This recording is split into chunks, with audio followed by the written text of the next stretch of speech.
Hello प्यारे दोस्तों। तो चलिए शुरुआत करते हैं। वापस से आ गए हैं हम। हमारा जो चैप्टर था, चैप्टर का नाम था मोशन। और हमने जो पिछली क्लास पढ़ी थी, हाँ मुझे पता है एक दिन का गैप हो गया बीच में, लेकिन थोड़ा कुछ फैमिली प्रॉब्लम हो गई थी जिसमें घर पे कोई आ गया। तो उन बातों को पीछे रखिए। हमें जो आज पढ़ना है वो, हमने क्या पिछली क्लास में जो पढ़ा था वो पढ़ा था वेस्ट। उसके बाद हमने पढ़ा था मोशन, और थोड़ा बहुत हमने देखा था रेफरेंस पॉइंट। रेफरेंस पॉइंट, यहां तक की बातें हमने पिछली क्लास में कर ली थी। अब इससे आगे चलेंगे, ठीक है। और इससे आगे चलते हैं तो हमें थोड़ा बहुत पता होना चाहिए कि मोशन है क्या, ठीक है। तो देखिए, मोशन के पहले हम तीन टाइप देखते हैं। कितने टाइप हैं? तीन टाइप है। वैसे तो वो आगे पीछे करके ज्यादा हो जाएंगे, लेकिन हमें मेन तीन ध्यान रखना है। पहला है लीनियर मोशन, सेकंड है सर्कुलेटरी मोशन,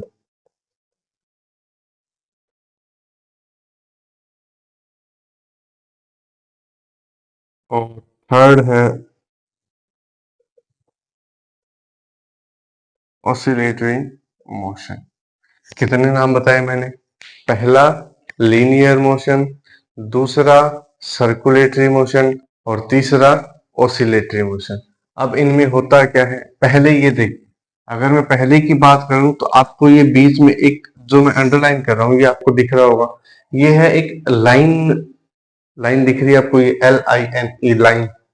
तो मुझे एक बात बताइए, ऐसा मोशन जो सिर्फ एक ही लाइन में हो उसे क्या कहेंगे? Linear motion. ऐसा मोशन जो सिर्फ और सिर्फ एक ही लाइन में हो उसे कहते हैं लीनियर मोशन। इसमें लिखेंगे the motion in a straight line, straight line is called linear motion. क्या ये बात समझ आ गई आप लोगों को? ठीक है। ऐसा मोशन जो सिर्फ और सिर्फ एक ही लाइन में हो उसे कहते हैं लीनियर मोशन। दूसरा सर्कुलेटरी मोशन, ऐसा मोशन जो एक सर्कल में चले। अब आप लोगों ने एक एक्सपेरिमेंट किया होगा, मेरे पास अभी कुछ है नहीं वरना मैं करके बताता आपको। जैसे क्या है, हाँ ये ले लीजिए, मेरा ये वायर है, ठीक है। मान लीजिए आपके पास उसे धागा होता था, आपने क्या किया है, इस कॉर्नर के ऊपर एक पत्थर को बांध दिया। जैसे मान लीजिए यहाँ पे इसको मार्कर को ऐसे बांध लिया। एक सेकेंड, हाँ ये देखिए ये बांध लिया। अब अगर मैं इसको ऐसे घुमा रहा हूं तो ये क्या है? सर्कल में मोशन कर रहा है। तो ये कैसा मोशन हो गया? सर्कुलेटरी। मैं रोक रहा हूँ भाई, पता नहीं मुंह पे आगे लगेगा, है ना। तो ये जो मोशन हुआ है, इस मोशन को क्या कहते हैं? इस मोशन को कहते हैं सर्कुलेटरी मोशन। कैसी मोशन है ये है सर्कुलेटरी मोशन, जिसके अंदर जो भी ऑब्जेक्ट है वो एक सर्कल के अंदर घूम रहा है। क्या ये बात समझ आ रही है? ऐसा मोशन जिसके अंदर ऑब्जेक्ट सर्कल में रोटेट कर रहा है या घूम रहा है, ऐसा मोशन क्या कहलाता है? Circulatory motion. The object object moves in circle और सर्कुलर फॉर्म। क्या आपको ये बात समझ आ गई? ऐसा मोशन जिसके अंदर कोई भी ऑब्जेक्ट एक सर्कुलर पाथ कवर करे उसे क्या कहेंगे? Circular motion. अब आता है ऑसिलेटरी मोशन। ऑसिलेटरी मोशन कैसा होता है? वापस से मैं बांध के दिखाता हूं आपको। मान लीजिए ये हमारा जो, ये अब ऐसा बंधा हुआ है, ठीक है। हाँ स्टेबल, ठीक है। तो अब आप एक बात बताइए, आपके पास एक दीवार घड़ी होती होगी जिसमें ऊपर तो घड़ी चल रही है लेकिन नीचे एक ऐसा पेंडुलम हिलता रहता है, ऐसे ऐसे हिलता होगा। कभी देखा होगा आपने घर पे अपने, कैसे हिलता है वो? कुछ इस हिसाब से। उसकी जो मोशन है वो एक एक बार इधर जाएगी, एक बार इधर आएगी, एक बार इधर जाएगी, एक बार इधर आएगी। क्या ऐसा होता है या नहीं होता है? उसमें जो मोशन है उसकी वो कैसे चलती है? इस टू एंड फ्रो मोशन जो चलती रहती है उसी को कहते हैं ऑसिलेटरी मोशन। क्या ये बात समझ आ गई? क्या ऑसिलेटरी मोशन आप लोगों को समझ आया या नहीं आया, एक बार बता दीजिए मुझे। ठीक है, तो आप लोग, अभी तो मैं लाइव नहीं आ रहा हूँ क्योंकि मैंने मुझे कुछ ऐसा लगा कि लाइव आना अभी सही नहीं है, क्योंकि मेरे पास एक फोन है। अगर मैं लाइव आता हूँ तो मैं सामने क्या मतलब जो भी कोई क्वेश्चन होता है मैं उसका जवाब नहीं दे पाता, इसलिए लाइव नहीं आके मैं वीडियो डाल दूंगा। जिसका भी कोई क्वेश्चन हो आप मुझे टाइप करके भेज दीजिए, कमेंट कर दीजिए, उसका अगली वीडियो के अंदर मैं कोशिश करूंगा कि आपका जवाब दे सकूं। ठीक है, तो देखिए ऑसिलेटरी मोशन आप लोगों को समझ आ गया। ठीक है, जिसके अंदर ऑब्जेक्ट एक टू एंड फ्रो टाइप की मोशन करता रहेगा। क्या ये बात समझ आ गई? आपको यहां तक अगर समझ आया है तो आप इनको नोट कीजिए, फिर हम आगे चलते हैं। ठीक है, चलिए नोट कीजिए इनको।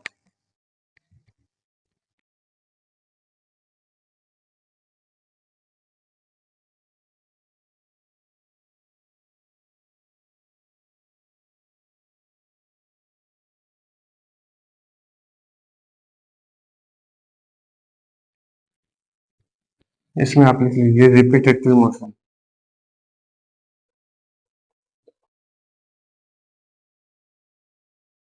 रिपीटेटिव मोशन ऐसा मोशन जिसमें वो चीज बार बार वही चीज रिपीट हो रही है।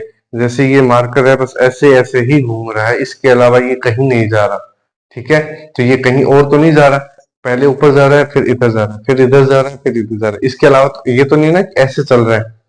अगर इसने ये फॉर्म पकड़ी है तो ये इसी फॉर्म पे चल रहा है, अगर इसने ये वाली फॉर्म पकड़ ली तो ये इस फॉर्म पे चलेगा। ठीक है, ठीक है, आप ये नोट कीजिए, फिर हम आगे चलेंगे।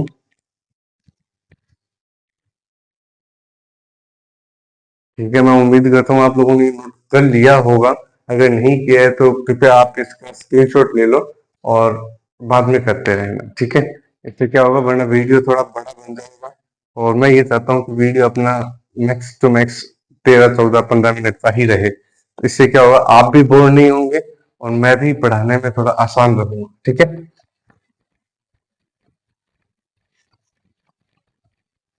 तो यहां तक की बात अगर आप लोगों को समझ आ गई है तो अब हम आगे चलते हैं। ठीक है, देखिए अभी जो हमको पढ़ना है वो पढ़ना है फिजिकल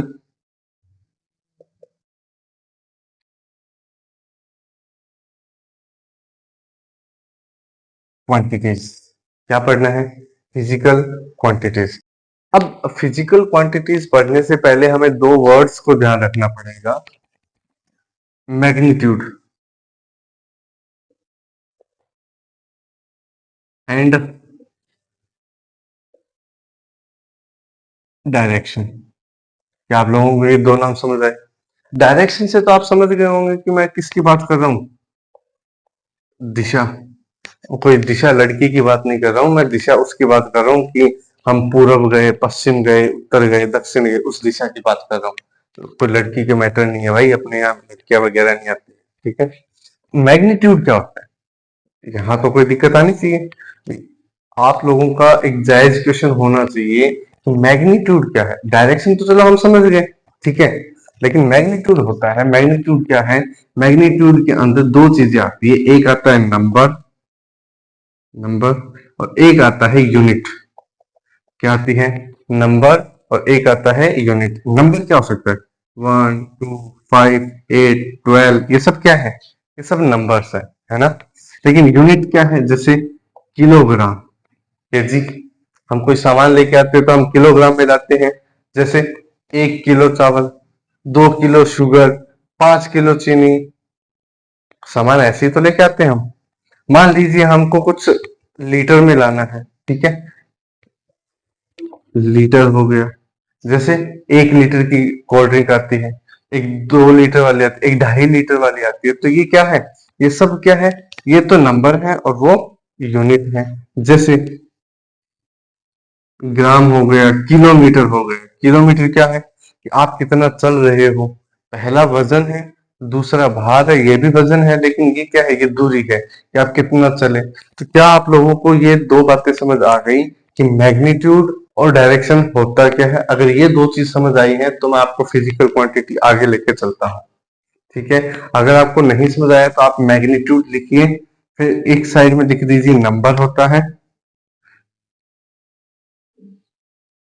नंबर है, एक साइड में लिख दीजिए यूनिट है। इन दोनों को मिला के क्या कहा जाता है? मैग्नीट्यूड कहा जाता है, और ये डायरेक्शन है। ठीक है, आप ये लिख लीजिए। तो लिखना तो वैसे भी मैं साइड में ही हूँ, आप स्क्रीनशॉट लेते रहना। ठीक है, तो मैग्नीट्यूड और डायरेक्शन अगर आपको समझ आया है, अभी हम देखते हैं जैसे फिजिकल क्वांटिटी कितनी टाइप की होती है? दो टाइप की। कितनी? दो टाइप। पहली है स्केलर क्वांटिटी, पहली है स्केलर, और दूसरी है वेक्टर। क्या है? स्केलर और वेक्टर। क्या आपको ये बात समझ आ गई? कोई दिक्कत है इसमें? स्केलर का मतलब है, एक सेकेंड, हिंदी में कहते हैं इसको अदिश, अदिश राशि। स्केलर क्वांटिटी या अदिश राशि, और ये है सदिश। मुझे एक बात बताइए, जब हम ये बोलते हैं कि अविजय, अविजय का मतलब हम यही तो बताते हैं ना कि जिसकी विजय ना हुई हो। क्या ये बात समझ आया? इस वर्ड में क्या लिखा है? अदिश, मतलब जिसमें क्या ना हो? दिशा ना हो। तो ऐसी क्वांटिटी जिसके पास डायरेक्शन नहीं होगी, उनको क्या कहेंगे? उनको कहेंगे स्केलर क्वांटिटी। क्या यहां तक की बात समझ आई? The quantity, the quantity in which only magnitude is present, ऐसी क्वांटिटी जिसके अंदर सिर्फ मैग्नीट्यूड हो, कोमा, नो डायरेक्शन। जिसके पास कोई डायरेक्शन नहीं है, वो सब कैसी क्वांटिटी हो गई आपके? Scalar quantity. ये बात समझ आई?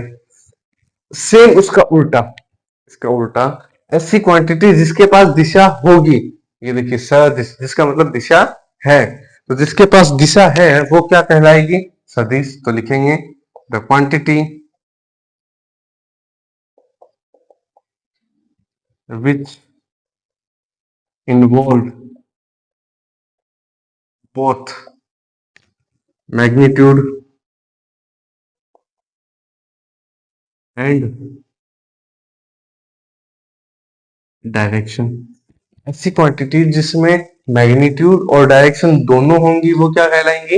वेक्टर। क्या यहां तक की बातें आप लोगों को समझ आई? अगर ये बातें समझ आई हैं तो मैं इनके आपको थोड़ी बहुत एग्जांपल्स हैं वो लिखवा देता हूँ, और फिर आज की वीडियो का हम यही समापन करेंगे, क्योंकि आज हमें ज्यादा लंबा नहीं खींचना। चलिए, तो एग्जाम्पल मैं अभी लिखा देता हूँ, एक एक एग्जाम्पल लिखूंगा, ज्यादा नहीं लिखूंगा, क्योंकि मेरे को पता है अभी ज्ञान भरने से कोई मतलब नहीं।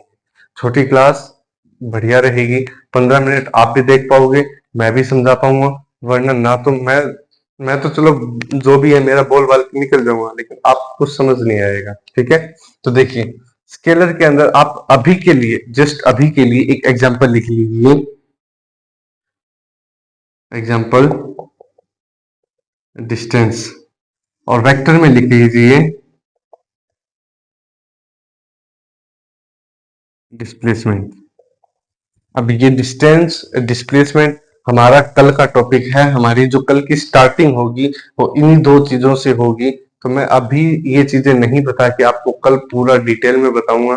अभी के लिए आप इतना समझ लीजिए कि डिस्टेंस होता है total path covered by any object, मतलब किसी भी वस्तु द्वारा कुल पथ, कुल पाथ तय की गई दूरी को क्या कहते हैं? डिस्टेंस। और डिस्प्लेसमेंट का मतलब होता है वो सबसे छोटा रास्ता जो किसी ए पॉइंट से बी पॉइंट तक जाने में आसान हो या कारगर हो। क्या आपको ये बातें समझ आई? डिस्टेंस का मतलब है कि total path cover by any object, किसी भी ऑब्जेक्ट द्वारा पूर्ण पाथ, कंप्लीट पाथ पूरा किया गया, उसे तो कहेंगे डिस्टेंस। और सबसे छोटा रास्ता यानी शॉर्टकट जो लेगा, उसको कहेंगे डिस्प्लेसमेंट। ठीक है, यहाँ अभी आप ज्यादा दिमाग मत लगाइए, डिस्टेंस और डिस्प्लेसमेंट हम कल वापस देख लेंगे। ठीक है, तो आज के लिए बस इतना ही। मिलते हैं अगली वीडियो में। आप अपना प्यार बना के रखिए, सपोर्ट करते रहिए, और एक वो बटन है अपना जिसे सब्सक्राइब कर कहते हैं ना, वो थोड़ा दबा के जाना याद जाते जाते। ठीक है, भला होगा भाई का। चलिए कल मिलते हैं। ठीक है।